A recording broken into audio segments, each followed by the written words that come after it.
Real Valladolid are bottom of the LaLiga table and look certain to be relegated. So today I'm taking over at the club in the January transfer window, and we're going to rebuild them until we're La Liga champions. Our first task is to simply avoid relegation, which is easier said than done, seeing as Real Valladolid have conceded the most goals in La Liga this season. So we need to build a defensively sound tactic to stop conceding so many goals. I've come up with this 4-4-1-1, which should keep us compact and solid at the back, but allow us to counter with pace out wide and hopefully snatch some 1-0 wins. Ideally, those goals come from Juanmi Latasa. The 22-year-old is arguably our best player, so we need to build around him in the short term. But despite these tactical changes, we still managed to lose 3-1 away at Villarreal before it got worse against Girona. Centre-back Cenk Ozkakar was sent off for 2 yellow cards, and then we lost 3-0 at home. So we need to make some transfers before the January transfer window shuts. But with zero transfer budget, we're going to have to explore the loan market. So in comes Pedro Diaz from Rayo Vallecano as an extra holding midfielder, while Southampton's Juan Larios arrives to be our first choice left back for the remainder of the season. With the new boys in the squad, we look to be turning a corner, as we took the lead with a great team goal against Celta de Vigo, only to end up drawing the game as they scored a penalty. Eventually, we did manage to beat Espanyol 2-0 for my first win in charge of the club, with 2 great goals from distance. And then Juanmi Latasa capped off a wonderful 4-2 win against Real Sociedad for another 3 points. But we were brought back down to earth when we lost 3-1 away at Barcelona, 1-0 away at Atletico Madrid thanks to a 94th minute winner, and 4-1 at home against Alaves, who had been in a relegation battle with us. With 8 games to go, we still sit bottom of the table, 5 points off Valencia in 17th. There was a glimmer of hope as we beat Rayo Vallecano 3-0 at home, but we very quickly got back to losing as Mbappe scored a hat-trick for Real Madrid, before crucially, Valencia, who were in the relegation zone with us in January, put 4 goals past us to send us closer to the drop.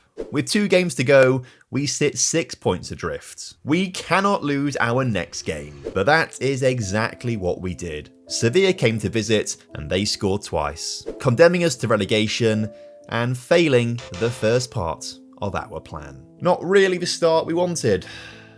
We're going to have to battle for promotion in the 2nd division. And because the budgets are so tight, the board aren't giving us any money to spend, which reveals the second part of the plan: rebuild the squad on the cheap.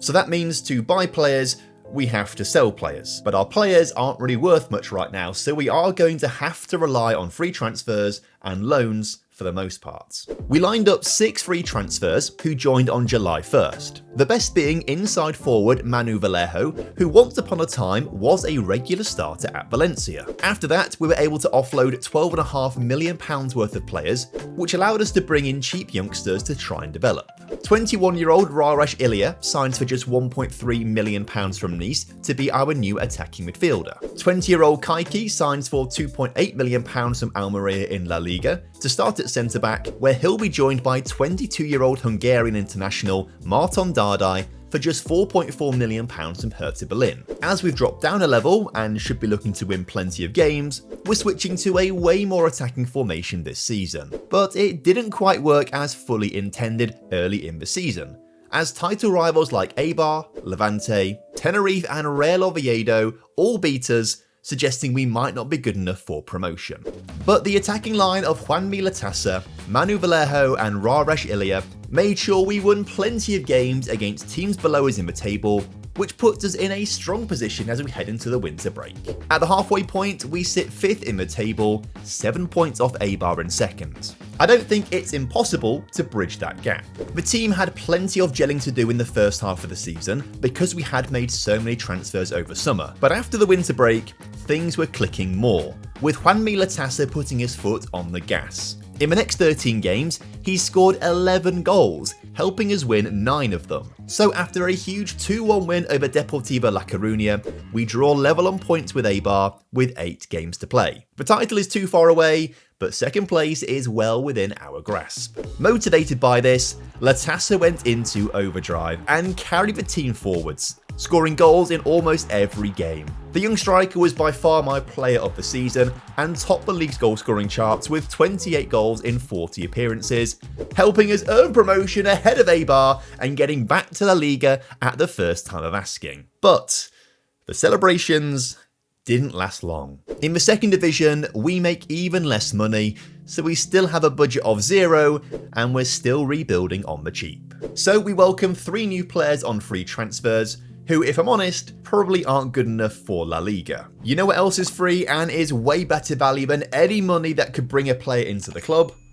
Subscribing to the channel. We also sold £16 million worth of players to bring in some actual La Liga quality. Tosin Adara Bayoyo has Premier League experience and adds depth to the backline for just 1.8 million. I think I butchered his name, but I don't know how else I'd pronounce it if I'm honest with you. Samson Beidou joins for just 4.5 million and will learn from Tosin to hopefully become an elite defender. Marcus Holmgren Pedersen signs for 2.3 million to be our new starting right back, and Alex Lozano signs for 3.7 million to play on the left of midfield, as we need to start replacing our aging wingers. We're switching back to a modified version of our Season 1 tactic because I still think we need to focus on defensive stability. But things went way better than we could have ever expected. Alex Lozano was like a duck to water, scoring on his debut as we beat Eibar 3-0, and in a dramatic 4-4 draw with Athletic Club, where 3 goals were scored in the 90th minute. Juanmi LaTassa was even better though. By the winter break, he'd scored 16 goals and was only behind Lewandowski in the goal scoring charts. Incredibly, at the winter break,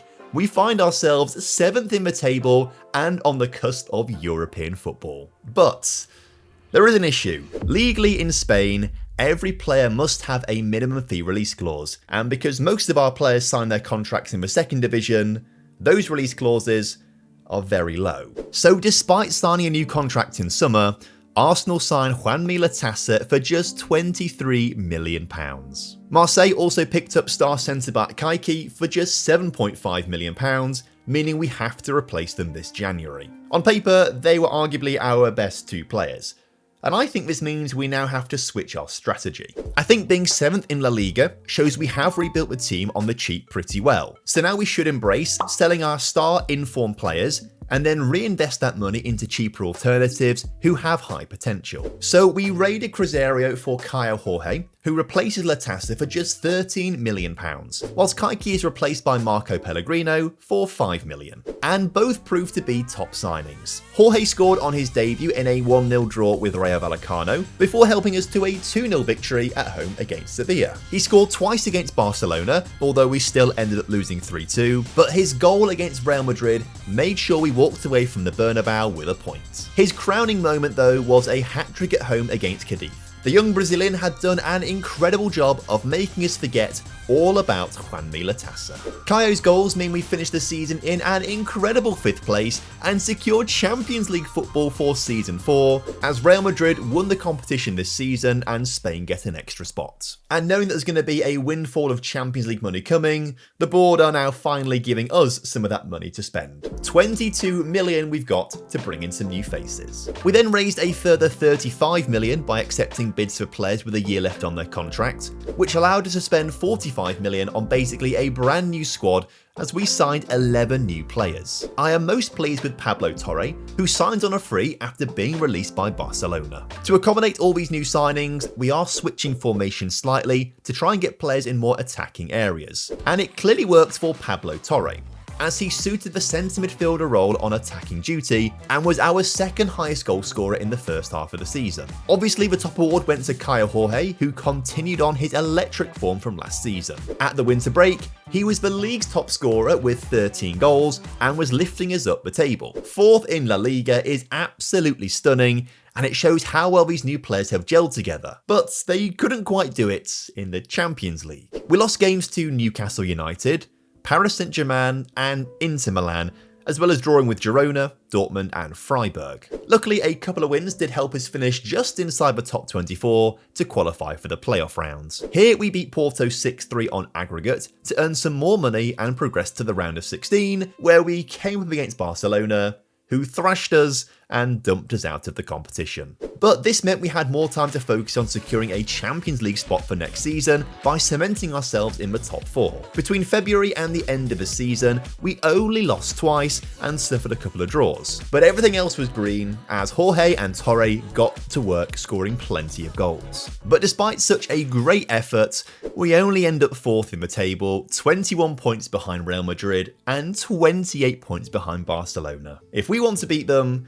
we need some serious upgrades. But despite the Champions League money, the board have reduced our budget to just £19 million this summer. Thankfully, Mario Pellegrino had his £19 million release fee clause triggered, and then Caio Jorge had his £57 million release fee clause triggered, which I was delighted with. That is so much money that we can use to bring in some great quality players to add depth to our team. Only, he then rejected the contract offer from Aston Villa, and no one else made a bid for him. So he stays. I also fell out with Samson Beidou, as I kept rejecting bids of around £40 million to hold out for his release fee clause of £57 million, which never came in.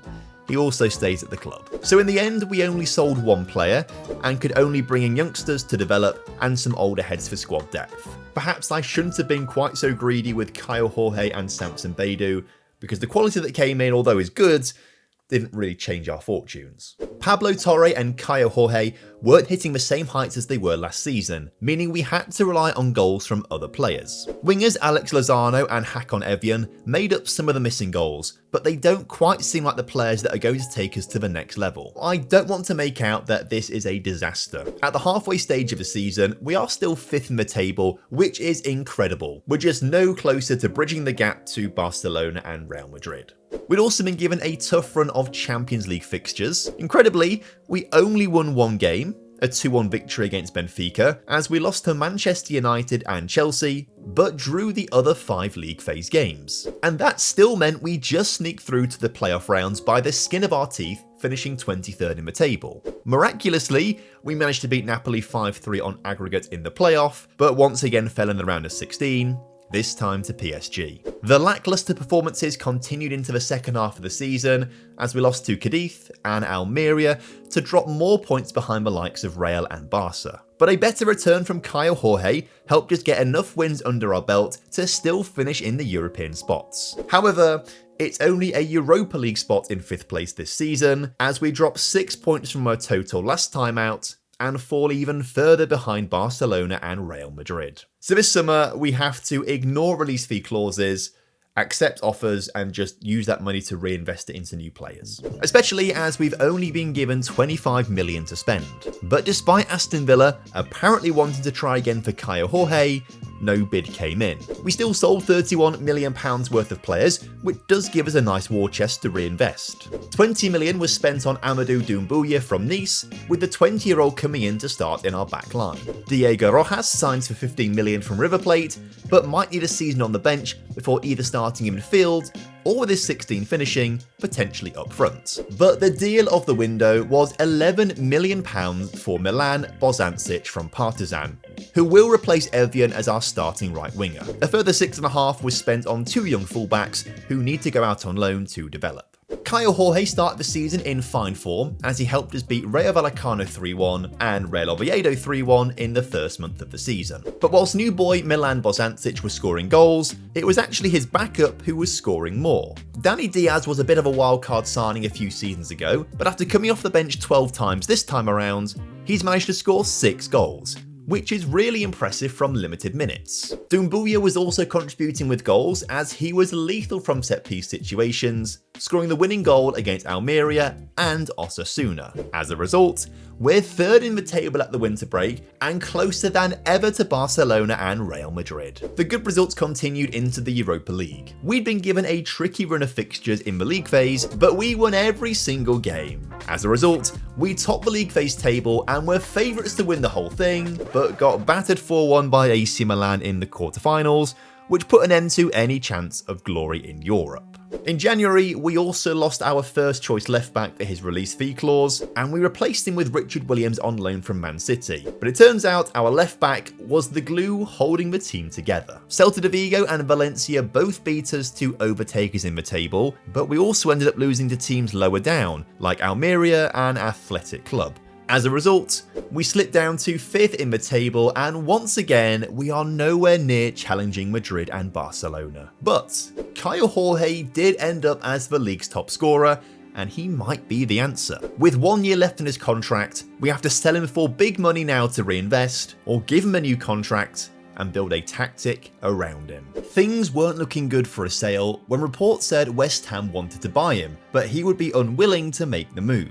So instead, West Ham triggered the release fee clause of our goalkeeper and took a player we didn't want to lose. This meant no bid came in for Caio, so instead, we gave him a new contract. We were given an initial transfer budget of 55 million, which we increased to 117 million with the sale of 6 players. With the money, we brought in more experienced players who should take us up a level and help Caio Jorge score even more goals. With a better goalkeeper and left back, we have decided to go more attacking and play with a central attacking midfielder to try and help supply Caio with more goals, and it seems to be working. On the opening day of the season, we won our first ever match against Barcelona, as Caio and the right winger Bozancic scored in a 5-2 victory. Now we know we can beat Barcelona, it's time to move on to stage 4 of the plan, breaking apart the Barcelona and Real Madrid hegemony at the top of the table. If we can start to finish on a similar points total to these two teams by the end of the season, I think we should be able to start attracting players to the club who would only ever come to LaLiga to join Real Madrid or Barcelona. Bozancic kept scoring for us. The young Serbian was having a terrific season. He helped us win 15 of our 17 games before the winter break. We only dropped points to Sevilla in a 1-0 draw away from home, and when we agonisingly lost 3-2 away at Real Madrid, who, to be fair, did outclass us on the night. But it means at the winter break, we are top of the La Liga table for the first time, as we sit 3 points clear of Barcelona. However, Bozancic's good performances made other clubs take notice. And in the January transfer window, Inter Milan triggered his £71 million release fee clause, and we lost him. But because of him, we are high up the table, and some decent players now think Spain is a viable option. So for £69 million, we signed Joshua Durand from Fulham to use his pace down the right wing to hopefully score us plenty of goals. But it's always going to take time for a new signing to settle into the club. And as the team were adjusting, we suffered defeats to Almeria, who seem to beat us every single season, Girona, Real Zaragoza, and crucially, Barcelona. So we may have lost top spot to Barcelona, but we comprehensively beat Real Madrid to second in the table. We are so close, we just need that little bit of extra star power to get us over the line, and it might mean getting in a new striker. Pablo Torre ended up as the league's 3rd top scorer with more goals than Caio Jorge. Despite the new contract, this was Caio's worst season for us in terms of his average ratings. So we need to either force him out of the club or bench him. And with just £26 million to spend this summer, selling him would be the preferred option. But early in the window, no one was prepared to make a bid. He then got upset that I was offering him out to other teams, so I told him the club had to cash in on him, which seemed to upset him even more. So he went off to upset the rest of the squad by telling on me. And to keep everyone happy, I told them we're going to keep him at the club. Coincidentally, that was fine by me because Real Madrid triggered the £60 million release fee clause of our right back, so we triggered the £52 million release fee clause of Sevilla's Rodrigo Roca, who I think is the man to guide us to the La Liga title. Kabasi and our backup left back also left after their release fee clauses were triggered, so we ended up replacing them with 2 experienced defenders and a youngster from Benfica, which leaves money for extra reinforcements in January should we need them. But I don't think we will, because early in the season, Alex Lozano was fouled by Alexander Isak in the penalty area. It looks pretty soft to me, but it allowed Pablo Torre to give us a 1-0 victory against Barcelona. Then new boy Roca and last January signing Joshua Durand both scored as we beat Real Madrid away from home 3-1. Both guys also got on the score sheet as we beat Valencia 5-0, putting an end to their great start to the season, as they were briefly top of the pile a couple of games into the season. But we did suffer a bizarre 5-0 loss to Sevilla, but that was once again the only loss we had before the winter break. So after 16 games, we sit 2 points ahead of Real and Barca, with a huge game in hand to play on both of them. In the second half of the season, Rodrigo Roca took things to another level. His signing was justified as he managed to score more La Liga goals than Caio Jorge did in any of his 5 seasons as a starter at the club. And he was also scoring some of his goals from positions that Caio wouldn't be able to score from.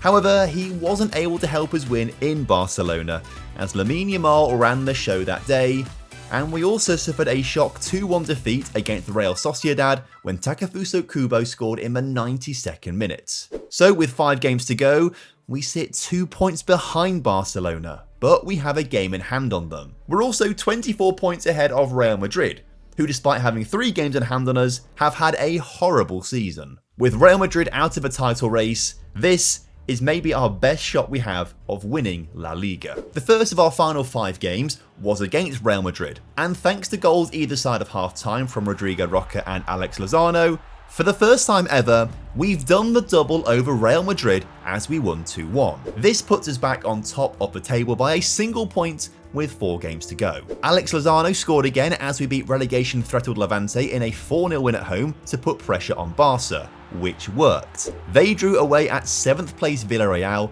to ensure we go 3 points clear with 3 games to play. Roca was back on form as he scored away at Real Betis in the first half, assisted by Pablo Torre, who went on to score his 19th La Liga goal of the season in the second half, as we win 5-0. Barca beat Real 2-0 to remain 3 points behind us with 2 games to play. Alex Lozano then scored again on the penultimate day of the season to beat Osasuna, as we win yet again to take the title to the final day. So although Barcelona are 3 points behind us, they do have a better head-to-head record over us. Technically, they beat us 4-3 on aggregate this season. So if we lose and they win, but we have a better goal difference, they'd still go ahead of us in the table, which means we have to avoid defeat away to Atletico Madrid and the title will be ours. 10 minutes in, we were having a strong spell of possession as we worked the ball down the left-hand side. Lozano found Loco in acres of space, and he found Ouedraogo in even more space, who gave us the lead with a shot from distance. But just 2 minutes later,